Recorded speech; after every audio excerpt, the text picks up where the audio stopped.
Hello and good evening, ladies and gentlemen. Welcome to another walk around video of mine. Today we are going to be looking at the 2022 Skoda Slavia 1.5 DSG. It's another vehicle in my garage, and we are going to be talking about the exterior, interior, and some of the nuances of this car, as well as some trivia. So to start with it, Skoda India and Volkswagen India were two different entities until 2017-18, and then they wanted to bring some synergy together. So they formed SAVW IPL, Skoda Auto Volkswagen India Private Limited, and they brought in the Skoda 2.0 India strategy, rather the 2.0 India strategy for the group, in which they were using the MQB platform, which is a global platform for Volkswagen for sedans and hatchbacks as well, and some 4-meter SUVs. They had different product ranges for that platform. So for India, they invested about 1 billion euros, and the Skoda Slavia, the Skoda Kushaq, the Volkswagen Virtus, and the Volkswagen Taycan are products from that platform. So here you can see that this car is in the carbon steel color. I think it's called steel grey, this color, and you can see that this car has got very, very sharp lines. It is representative of the timeless design from Skoda, and they have tried to localize as much as possible in this car.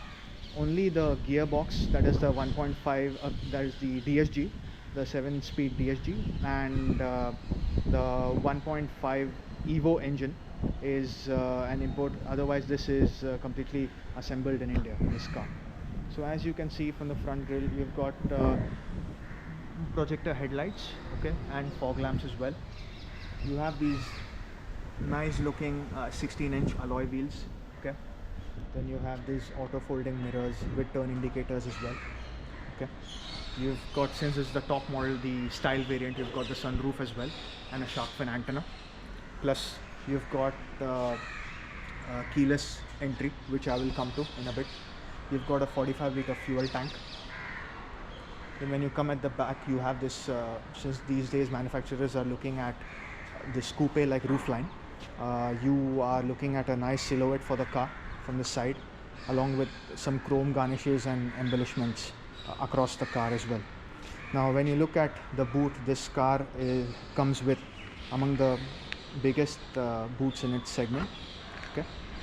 So let's go and open it up. It's 521 liters of boot space, enough to do grocery shopping and much more. And as you can see, this car comes with a spare wheel, and that is located below the boot, right? And from the outside you can look at how long this car is.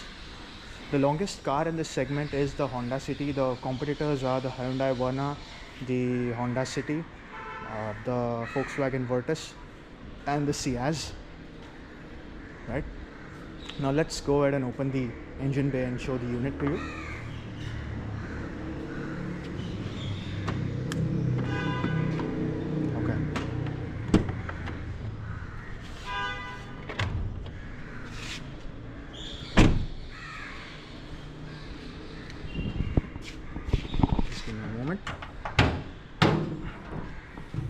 So this car comes with a 1.5 liter 4-cylinder engine with cylinder deactivation, and like I said, it's got the DSG unit in it as well, and it comes with 148 brake horsepower, 150 PS, and 250 Nm of torque. It's a great engine, plus you'll be surprised to see how great these cars are on the highway for mileage. I myself have gotten about 22.5 kilometers until I managed that on Mumbai-Pune runs.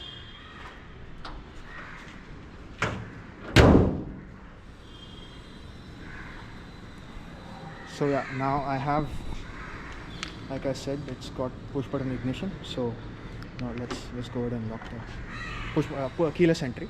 Beg your pardon.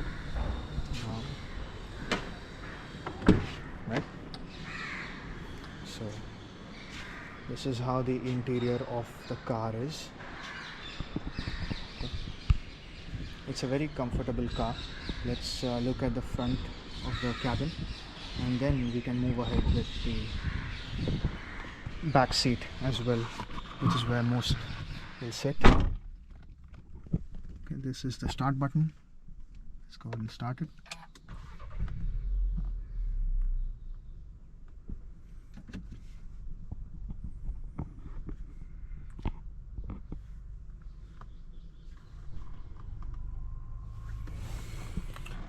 Now, as you can see, this comes with a fully digital instrument cluster. You can toggle between the menus. You can just see whichever. So there are 3 themes or modes that you have, and one shows the RPM, okay, for the car. The other one is this sort of tile-like display wherein the speed is indicated in the middle, along with a lot of other menu options that you can choose from. Okay, then once you go at the back, you can just select on whatever you want to have displayed, and then that will come on this side as well. You can also choose what information you want to display here, right? And then I would have liked that this display would have been full, just like you have in Audis with the virtual cockpit, but then they have kept this space empty on the side, right? Then you have your multifunction steering wheel. You have this one button which doesn't do anything. Then you have your voice command. You have wireless Android Auto and Apple CarPlay in this car. So once your phone is connected, smartphone is connected, you have the option of toggling your voice commands through voice, like Google Assistant and Siri, through this button. This is for the radio, FM, etc. Okay, here you can see controls for the windows as well, and over here you can see that it's got a nice setup where you've got these sleek learning light on the side. The car doesn't have on the passenger side, the car doesn't have ambient lighting. This is the only strip of light that we cannot change the color or anything like that. You've got an auto dimming mirror, and since this is the top model, there is welcome to the sunroof fad. Got the sunroof as well over here. Of course, the sunroof cover is manual in this car. Then this is for the hazard. Okay, and here you have the HVAC controls. You've got these are it's not to my liking, but these days a lot of manufacturers are doing haptic or touch-based controls. So you can see that here you have this touch-based panel. You click on auto, then the AC sets to auto, and this is the DSG unit. I like that they have this illumination, so you know what gear the car is exactly in. With P, parking, reverse, neutral, and drive. You have a sport mode as well, and plus the manual can also be toggled here. And you can just put it here. You can see this, and here you have paddle shifters as well. But this car, it does some great speeds. I think it does 0 to 100 in 8.8 seconds, but at the same time, it easily can do triple-digit speeds, and you can do around 200 plus on the highway. Now, below you have the area for the wireless charger for the phone, and some storage space here. You have some storage space additionally here, plus you have some storage space here as well. You have the 12-volt socket. Then this car also comes with ventilated seating, so you have 2 levels of ventilation. You can toggle them, and you can look into it. Coming to the infotainment display, since we took this delivery of this car in April 2022, so it was a part of the first batch of Slavias that came out of the Chakan plant in Pune, and this had the 10.1-inch infotainment display. After a while, because of the semiconductor chip shortage, they reduced the display size. Because of availability of semiconductor chips, they did not include the wireless charging and the 10.1-inch display. Then they brought it back again in the 23 model, right? Then you have this glove box. It's decently sized, plus it's a cool glove box as well. At the same time, you have the auto start stop function. Like I said, this car has got cylinder deactivation, so at certain speeds, looking at the RPM, the engine or the computer onboard computer tends to shut off 2 cylinders and the car will coast, and whenever there is a demand for power, it will again fire up 2 cylinders, and this is mainly done to target efficiency numbers. It does give great numbers on the highway. You can see that the seats are nice and they're comfortable. They've got good lumbar and they're wide. They've got good shoulder support as well in the car. And then this is the horn. Okay, you look at this. You have of course the visor for the passenger side, but not the driver's side. I think that is to avoid distractions. Okay. At the same time, yeah, you have this siren to tell you that the engine is running in the car. Now let's go ahead and check the back. You also have, before that you have great storage space. In the car you have storage to keep some bottles, and you also have some storage to keep some stuff, although this surface is very slippery. This is hard plastic. There's no soft touch material except for on the steering wheel. And then they did this one nice thing that they did was they had this recess for the deity, so you have this space wherein you can keep whatever stuff you like in the car. Okay, let's go ahead and show you the back seat.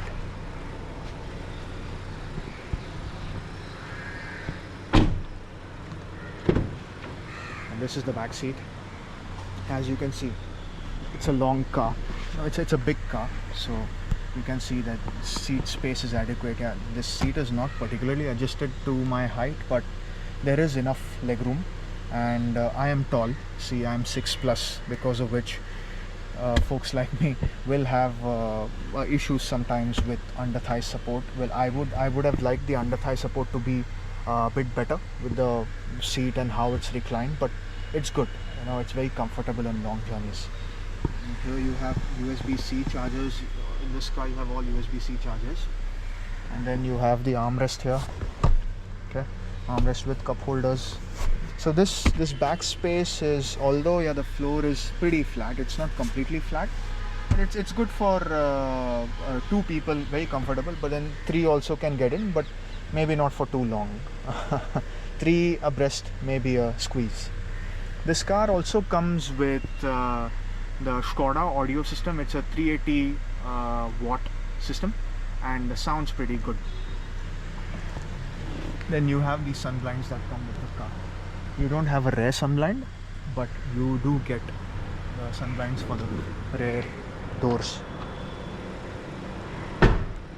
Also, one more thing to notice is on the road you might have seen that there is no indication, at least initially.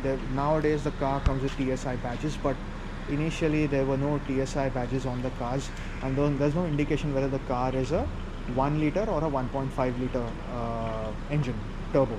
So one way to figure that out is just to look at the exhausts. Now if you can see 2 exhausts, then the car is a 1.5 liter engine. If it's just 1 exhaust, it's a 1 liter engine. Right, now let's go ahead and show you some of the things that are available to tweak in the infotainment system for the car. So here you can see that this is the dashboard. Now I will tell you that I did with the OBD systems that can be tweaked in these Volkswagen VAG group cars and Skoda and so on and so forth. It's an Audi, Skodas and Volkswagens. You have the option to unlock or toggle some of the features that might not necessarily be in the factory setting. Of course it doesn't tamper with the critical electronics in the car, but these are like small software patches which can unlock certain things in the car. So firstly, you can see that this is the home screen. Okay, now if you look at the home button here, this is the main screen. This is how the car came from with the factory. Now these are some of the menus that are because of the software update. Now you can see that in the sport mode, now as I tend to rev or press on the accelerator, you can see the pressure, and the boost is building. This indicates the speed. This is in sport. And then here you can look at off-road. So here it shows me the angle of the tire. So it shows me what is the oil temperature, what is the altitude, what is the height that I'm standing at. Okay, if you go back again, you have this driving data, which is standard, long-term, since start, and so on and so forth. And then you have this media menu, which tells you radio. If the phone's connected, then you can look at the phone as well, USB 1 and 2, which are the charging points here. Okay. Now we have this. Yeah. Look at auto, you can see that these systems are on. Yeah, you can see the through of these lights. Okay, now, and because of this software update, or rather software mod, I have the upper dipper and the fog lamps also, so it helps on the highway in a long journey in the night. Okay, now then you have this button. You can look at the phone setting, you can add devices, as many as you like. You also have the option of turning off the traction. Okay, on and off. It's better to keep the traction on. Now this is another menu, settings menu, wherein you have the settings for everything, the audio, equalizer. At the same time you have settings for connecting. You have your own profile that you can set. Okay, now this is my name, so profiles come up. You can set it in valid mode as well, and maybe disable some functions which I have not tried. Okay, then you also have notifications. You have apps that you can download from the Skoda Play apps. These apps tend to make the experience a bit more smoother, I would say. I have not downloaded the apps though, but if there's anything they do, of course, your car is, when you take the car, you have My Skoda app, with which you can look at all the information in the car, do the geofencing, tagging, etc. You can look at where the car is, what speed it's traveling at, and the location, etc. But there are some other apps also which improve the overall experience of having a car like this. So this is also one of the things that is slowly fading away. You have a physical handbrake here. Today a lot of cars are coming with your e-brakes, so it's a nice feeling to have a physical handbrake. Well, that's about it. Also, this car also can connect to your Wi-Fi hotspot, so in case you want to download some upgrade or something over the air, if there is an upgrade available, then you can do it via connecting to the hotspot directly. Right? So here is as much as you could see and cover in the cabin. So that's it, folks. I will now also go ahead and show you one more thing that was done because of the software mod on the car. Now, as you can see, car is on, the engine is running, right? So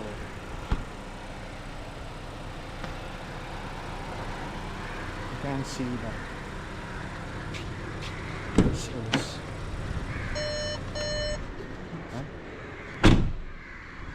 now when you lock the car, or say you have those lights blinking, and from the factory setting, only the middle lights, the yellow lights will turn on, but then here the software allows me to also the software allows the brake lights also to blink. Let's turn on the hazards. I should have done that. Yeah, you can see. So whenever the car's turning, it gives you the feeling of there is the full utility or usage of the rear lights and the front lighting system, is what I feel with this software patch.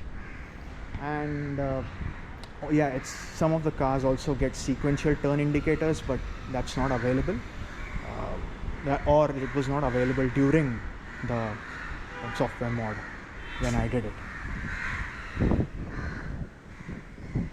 Also, I would say that when the car was launched, they had this color, but then after some point, they introduced the lava blue color. I would have liked that color at launch. I'm a fan of that color. It's a great color. So there you have it, folks. Hope you enjoyed the video. Please comment, like, share, and subscribe. And if there is any feedback or you have any suggestions that you'd like to make, please feel free to do that on the channel in the comment section. Thank you very much. See you soon with another walk around video.